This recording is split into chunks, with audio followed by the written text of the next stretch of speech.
Halo, Assalamualaikum warahmatullahi wabarakatuh. Selamat datang kembali di channel saya. Mudah-mudahan semuanya dalam keadaan sehat dan juga bahagia. Yang sedang sakit, mudah-mudahan diberikan kekuatan kesabaran selama menjalaninya dan segera diberikan kesembuhan. Ya, sekarang saya ingin membahas tentang bagaimana sih ceritanya saya bisa mendapatkan beasiswa S3 kemudian sampai dengan selesai S3-nya. Perlu saya tekankan di sini bahwa saya tidak akan membahas secara detail S1 dan S2 karena saya tidak mendapatkan beasiswa dan saya tidak kuliah S1 dan S2 di Jerman. Saya S1 sampai dengan S1-nya itu di Indonesia, kemudian S2 di Korea. Mungkin nanti insya Allah akan saya share juga bagaimana saya mendapatkan beasiswa S2 di Korea. Tapi sekarang saya ingin berbagi tentang saya mendapatkan beasiswa S3 sampai dengan beres S3-nya sendiri. Kenapa saya ingin share? Karena sampai hari ini pun dan beberapa hari yang lalu banyak sekali teman-teman, kemudian juga keluarga, temannya dari teman, kemudian juga adik-adik kelas waktu saya di Indonesia masih menanyakan bagaimana saya bisa mendapatkan beasiswa di sini. Nah, sekali lagi saya tekankan lebih ke S3-nya. Tapi mungkin akan saya mulai dengan share sedikit informasi tentang S1 ya. Jadi ini berdasarkan informasi yang saya dapatkan saat saya ngobrol dengan teman-teman S1 di sini, baik itu dari yang Indonesia maupun dari luar negeri. Selain Indonesia maksudnya. Nah, untuk uh, S1 sebetulnya boleh dibilang di Jerman itu tidak ada beasiswa ya, karena sebetulnya pendidikan di Jerman itu hampir gratis ya. Bukan gratis, tapi hampir gratis. Jadi karena mereka masih harus membayar semester tiket. Ini jadi bukan biaya pendidikan, tapi lebih ke arah biaya untuk tiket transportasi selama menjalani perkuliahan. Dari S1 sampai S3 harus. Kalau dulu waktu saya ngambil S3, saya tidak ada kewajiban untuk membayar semester tiket. Dan tapi sekarang sudah ada peraturan baru ya dari beberapa tahun kemarin bahwa semua mahasiswa S3 juga harus membayar semester tiket. Setidaknya ini di lower Saxony, yaitu negara bagian tempat saya tinggal. Nah, jadi yang S1 itu boleh dibilang tidak ada beasiswa, biasanya mereka harus beasiswanya dari keluarganya sendiri, ibu dan ayahnya. Kalau dulu mungkin masih ada institusi dari Pak Habibie ya, kalau tidak salah yang menyediakan beasiswa untuk S1, tapi terus terang saja silahkan dicari lagi informasinya, saya sendiri tidak tahu. Nah, untuk S2 ada beasiswanya, bisa dari DAAD. Ini DAAD ini adalah institusi pemerintahan Jerman yang bekerja sama dengan hampir seluruh negara di dunia. Di Indonesia juga ada, kantornya di Jakarta. Bisa dicari informasinya, beasiswa apa saja, kemudian apa saja yang di cover. Saya kira yang di cover itu termasuk tiket dan juga biaya hidup ya selama di sini, dan juga asuransi. Nah, ini cukup bagus juga DAAD. Kemudian ada juga beasiswa LPDP juga bisa membiayai studi S2 termasuk di Jerman. S2 dan S3 bahkan. Dan sayangnya kalau LPDP ini boleh dibilang cukup spesifik. Biasanya mereka akan membiayai jika mahasiswa tersebut masuk di top 100 university worldwide gitu. Sebetulnya banyak juga kampus di Jerman yang masuk top 100, tapi tidak semua. Karena di Jerman sendiri sistem pendidikannya beda dan mereka tidak terlalu fokus dengan ranking-rankingan gitu. Tapi saya tidak akan membahasnya di sini tentang ranking-rankingan tersebut. Boleh dibilang sebetulnya kualitas pendidikan di Jerman hampir sama di seluruh negara Jermannya sendiri. Ya. Nah, terus tadi yang di AAD juga sebetulnya ada beasiswa S3-nya, soalnya banyak juga teman-teman saya yang mendapatkan beasiswa S3 dari DAAD sama, bisa untuk biaya hidup, kemudian membayar semester tiket, ada biaya juga untuk keluarga, kemudian untuk tiket pulang pergi, biasanya dalam setahun itu ada jatah pulang ke Indonesia sekali dan itu dibiayai oleh DAAD juga, asuransi juga dan lain-lain. Silahkan langsung saja cari informasinya di website DAAD. Ingat bahwa di Jerman itu kita benar-benar harus mandiri, jangan sampai hal-hal yang mudah pun ditanyakan ke orang lain. Kalau seperti beasiswa apa sih DAAD itu, coba cari di Google dulu. Kalau misalkan ada yang spesifik detail tidak tahu, bisa langsung tanya juga ke kantor DAAD-nya. Karena saya sendiri tidak mendapatkan beasiswa di DAAD. Kemudian untuk pengalaman saya ya, sekarang kita kembali ke pengalaman saya mendapatkan beasiswa S3. Mohon diingat bahwa saya mendapatkan beasiswa S3 itu sudah lama sekali, tapi saya juga kaget ternyata saya masih banyak ditanya sehingga saya berinisiatif untuk membuat video ini. Dan jika saya membuat video ini mungkin nanti akan banyak audiens juga yang mendapatkan benefit dari video ini, mudah-mudahan ya, karena ini juga berbagi informasi.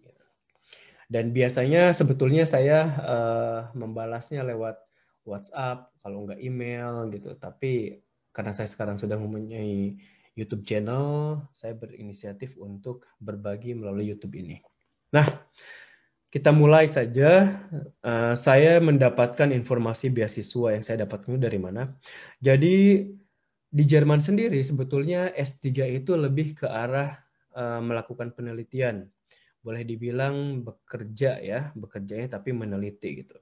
Jadi biasanya informasinya diumumkan dari website-website kampus, khususnya di departemen-departemen tertentu atau profesor-profesor tertentu yang punya proyek penelitian, yang dari proyek penelitian tersebut bisa ditulis sebagai bahan disertasi S3-nya si calon mahasiswa tersebut.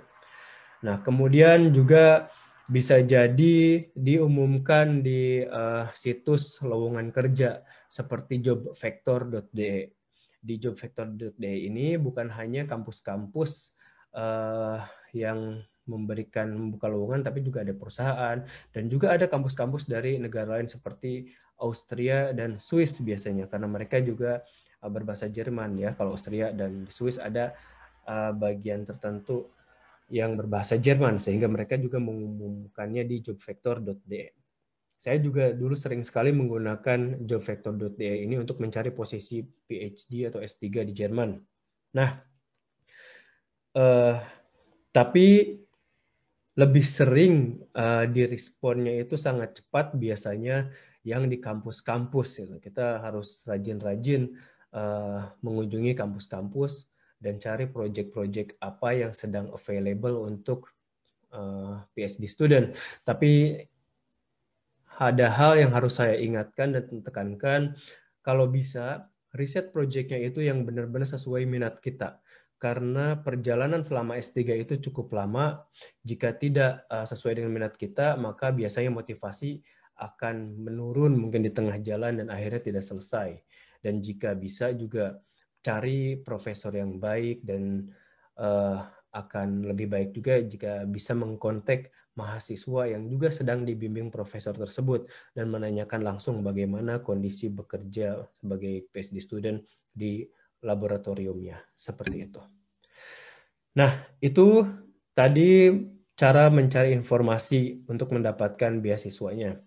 Beasiswanya sendiri biasanya karena itu bekerja, jadi boleh dibilang nanti kita mendapatkan gaji. Dan biasanya dari gaji tersebut kita untuk membayar semester tiket, kemudian juga membayar asuransi, membayar apartemen, dan lain-lain. Kita dari insya Allah cukup, biasanya mereka tawarkan lebih dari minimal 65% dari gaji biasa sesuai dengan posisinya. Bisa di Google sendiri ya. Kemudian, bagaimana sih sistem S3-nya di Jerman? Kalau di Jerman boleh dibilang mungkin sedikit berbeda dengan S3 di Indonesia. Jadi di Jerman ada beberapa tipe. Tipe pertama adalah yang melalui graduate school. Biasanya kampusnya membuka graduate school untuk program tertentu.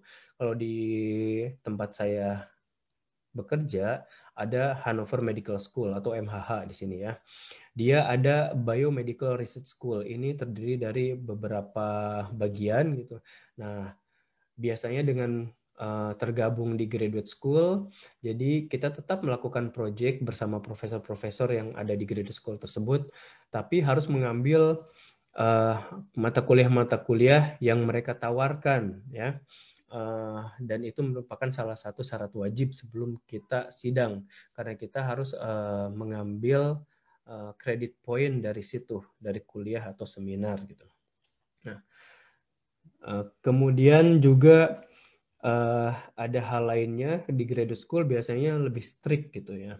Tapi nanti mungkin harusnya bikin video yang lain tentang perbedaan graduate school dan non-graduate school. Terus yang sistem kedua adalah non-graduate school. Jadi tidak ada kurikulum khusus gitu ya, tidak ada mata kuliah khusus yang harus kita ambil selama menjalani kuliah S3. Nah, saya sendiri masuknya di non-graduate school. Tidak terstruktur, tidak ada mata kuliah khusus yang harus saya ambil. Jadi, tapi saya masih harus mengumpulkan kredit point, dan kredit point ini kebanyakan saya dapatkan dari seminar-seminar di luar, seperti dari kongres. Kemudian saya juga mengikuti kuliah di Harvard Medical School ya, selama hampir setahun. Itu juga saya ambil dan cantumkan sebagai kredit point untuk S3 saya. Dan kemudian untuk disertasi hampir sama antara graduate school dan non-graduate school, karena kita harus menulis disertasi sebelum kita sidang, dan itu menjadi bahan yang disidangkan untuk S3. Jadi disertasinya sendiri ada dua jenis, ada yang berdasarkan publikasi. Jadi selama kita melakukan S3 penelitian itu, kita bisa menulis, kemudian dipublikasikan di jurnal-jurnal ilmiah internasional kalau bisa ya. Dan jika kita mempunyai beberapa publikasi selama S3 itu, kemudian kita gabungkan semua, itu namanya kumulatif disertasi. Dan biasanya isinya hanya introduction, aim, kemudian result. Langsung resultnya itu adalah publikasi-publikasi yang kita hasilkan di jurnal internasional, kemudian general discussion dan conclusion. Karena saya saat itu mempunyai kalau tidak salah hampir 7 publikasi secara total ya.